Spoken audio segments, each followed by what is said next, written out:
اب نوٹ کر لیجئے، یہ کتابیں اگر آپ پڑھنا چاہیں تو کتاب الملاحم میں پڑھیے۔ بدترین عذاب عربوں پر آیا کھڑا ہے، سروں پر تنا ہوا ہے، بدترین ایسی جنگ ہونی ہے الملحمۃ العظما، جس کو کہ میں بھی آپ کے گواہی پیش کر دوں گا، جسے کہا گیا ہے دی لاسٹ کروسیڈ۔ بش نے بھی کروسیڈ کا لفظ بول دیا تھا، پھر واپس لیا اس نے۔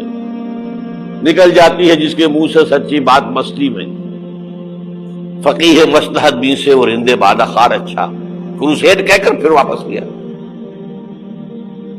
یہ کروسیڈ، اس کے اوپر جس قدر نقصان ہونا ہے عربوں کا، گریٹر اسرائیل بنے گا، یہ عراق، شام، اردن، سعودی عرب کا کچھ شمالی علاقہ، ترکی کا جنوبی علاقہ، مصر کا صحرائے سینا، اور اس کے ساتھ ہی جو بہترین اس کا زرخیز ترین علاقہ ڈیلٹا آف نائل، یہ سب یہودیوں کے قبضے میں جائے گا۔ اس کو حدیث میں کہا گیا الملحمۃ العظما۔ عیسائی 80 علم لے کر اے مسلمانوں تم پر حملہ آور ہوں گے، اور ہر علم کے نیچے 12,000 فوج ہوگی، 9.5 لاکھ فوج۔ یہ نیٹو کی تیاری کس کے لیے ہو رہی ہے؟ جب یو ایس ایس آر کا خاتمہ ہوا تو پوچھا گیا تھا نیٹو چیف سے، اب کس لیے؟ تمہارا وہ دشمن تو ختم ہو گیا، اب ہمیں اسلامک فنڈامنٹلزم سے نمٹنا ہے۔ وہ جانتے ہیں خطرہ یہی ہے، اب اسلام ابھر سکتا ہے، مسلمانوں کے سینوں کے اندر وہ آگ ہے، اوپر خاکستر آ گیا ہے، تم پہ اٹھانا بیٹھ رہا، یہ اندر تو انگارہ ہے، اوپر سے راکھ ہے، اس سے دھوکہ نہ کھا جانا ان کے دلوں کے اندر۔ اور بش نے کہا تھا مسلمان چاہتے ہیں کہ ہسپانیہ سے لے کر انڈونیشیا تک نظام خلافت قائم کریں، اور میں حیران ہوا تھا کہ اس کمبخت کو ہسپانیہ کا خیال کیسے آ گیا؟ ہمیں تو کبھی آتا ہی نہیں، اب ہم تو بھول گئے، وہ تو 500 برس پرانی بات ہے، جبکہ وہاں سے ہمیں نکال دیا گیا تھا۔ اگرچہ اقبال نے کہا تھا ہے ارض فلسطین پہ یہودی کا اگر حق، ہسپانیہ پر حق نہیں کیوں اہل عرب کا؟ ہسپانیہ میں تو 800 سال حکومت کی مسلمانوں نے، اور ابھی 500 برس سے گزرے ہیں نا۔ یہودی تو ارض مقدس سے 2000 سال نکالے گئے، انہیں لا کے آباد کیا گیا، عربوں کے سینے میں خنجر بھونک دیا گیا۔ وہ چھوٹا سا ملک جو چاہتا کرتا، کوئی پوچھنے والا نہیں۔ امریکہ جیسے اپنے بیٹے کی حفاظت کرے ویسے کرتا اس کی۔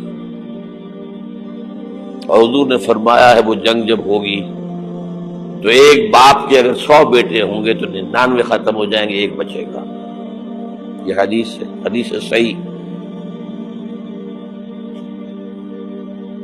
اور آپ نے فرمایا ویل للعرب من شر قد اقترب، عربوں کے لیے ہلاکت ہے، عربوں کے لیے بربادی ہے اس شر سے جو قریب آ چکی۔ اور آج جس طرح انہوں نے ان کی تہذیب کو اختیار کر لیا ہے، دبئی جا کر دیکھیے، بدترین مغربی معاشرہ جو ہے وہ دبئی کے اندر ہم نے قائم کر کے دکھا دیا۔ اب سعودی عرب اس راستے پر بڑھ رہا ہے۔ اور اس کے بعد نمبر 2 پر جو ہے ہم پاکستانی ہیں، لیکن میں اس کے وہ پہلی بات جو کہہ رہا ہوں وہ تو یقینی ہے، اس میں تو احادیث صحیحہ موجود ہے۔ اگرچہ اس کے بعد پانسا پلٹے گا، پھر حضرت مہدی کا ظہور ہوگا، حضرت عیسیٰ کا نزول ہوگا، اور وہ گریٹر اسرائیل گریٹر گریو یارڈ بنے گا یہودیوں کا، ایک ایک یہودی قتل ہوگا اور دفن ہوگا۔ یہ بات میں ہونا ہے، میں پہلی بات فرض کر رہا ہوں۔ وہ پانسا پلٹے گا جب پلٹے گا، ابھی جو سامنے ہے وہ کیا ہے؟ جس ملحمۃ العظما کہا حضور نے، جسے آرمیگیڈون کہتے ہیں عیسائی، आर्मगेडॉन की अगर कहीं जाकर आप देखेंगे, आप डिक्शनरी में मानी तो क्या लिखा है, a very big war which will be fought between the forces of evil and good before the end of this world. इस दुनिया के खात्मे से पहले खैर और शर की कुव्वतों के दरमियान बहुत बड़ी जंग होगी। अर्मगेदोन उसे कहते हैं अरबी में, और आर्मगेडॉन उसे कहते हैं अंग्रेजी के अंदर। और ये बाइबल की आखिरी किताब के अंदर है,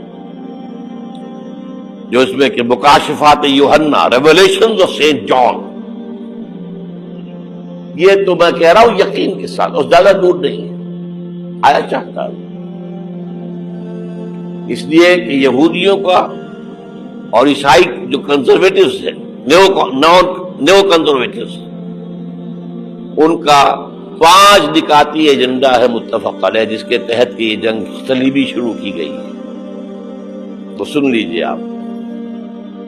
आर्मगेडॉन नंबर 1, ग्रेटर इजराइल कायम हो जाना उसके नतीजे में नंबर 2, मस्जिद अक्सा और कुबत सगरा को गिराना नंबर 3, वहां 3rd टेंपल, वो मस्जिद जो हजरत सुलेमान ने बनाई थी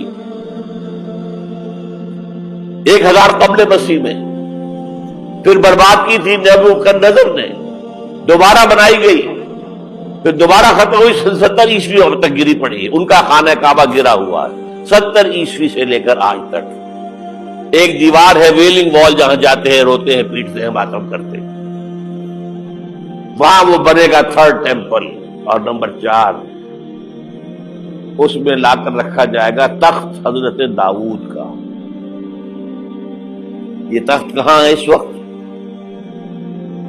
ये लंदन शरीफ के अंदर जो उनकी पार्लियामेंट का जो चर्च है, वेस्टमिंस्टर एबे, उसमें रखा हुआ है। एक पत्थर था जिस पर बिठाकर हजरत दाऊद की ताजपोशी हुई, फिर हजरत सुलेमान की हुई, फिर वो पत्थर रख दिया गया जब हजरत सुलेमान ने बनाया हैकल मस्जिद अक्सा, वहां रहा वो। हर बादशाह जो था यहूदी, उसी के ऊपर बिठाकर उसकी ताजपोशी होती थी। सन 70 में टाइटस ने गिराया उसे, हैकल को, वो पत्थर ले गया, वहां से रोम गया, रोम से आयरलैंड गया, आयरलैंड से स्कॉटलैंड आया, स्कॉटलैंड से इंग्लैंड आया, और अब वो रखा हुआ है 14वीं सदी ईस्वी से आज तक। वो वेस्टमिंस्टर एबे में रखा हुआ, एक कुर्सी की सीट में उसे बना दिया गया है तख्त की शक्ल। अब अंग्रेजों में कोई मलका हो, कोई बादशाह हो जिसकी भी ताजपोशी होनी, उसमें हो, ये लाकर रखा जाएगा 3rd टेंपल में। और इस पर यहूदियों के ख्याल के मुताबिक उनका मसीहा आएगा, जो मसीह दज्जाल होगा। ईसाइयों के ख्याल के मुताबिक हजरत ईसा आएंगे, वो हमारा भी ख्याल है हजरत ईसा आएंगे अलैहिस्सलाम। भारत, ये तो बात की बातें है ना। इस वक्त जो मैं अर्ज कर रहा हूं, अरबों पर बहुत बड़ा अज़ाब, और पाकिस्तान का मामला अलबत्ता ये है, मैं यकीन से नहीं कह सकता। हैंगिंग इन द बैलेंस, हो सकता है अल्लाह ताला हम पर रहम फरमाए, हो सकता है, अगरचे उसकी कुछ शराइत होंगी।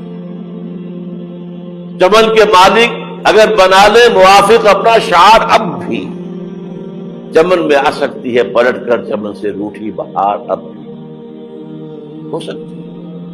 और यह भी हो सकता है कि अल्लाह ताला ने मौजूदाना तौर पर हमें मुल्क दिया, हमने अल्लाह से बदअहदी की, वादा खिलाफी की, गद्दारी की, लिहाजा सौदा दी जाए और हमसे ये मुल्क छीन लिया जाए। It's just possible. दूर न समझे, इसे अनहोनी बात न समझे। जो घेराव हो रहा है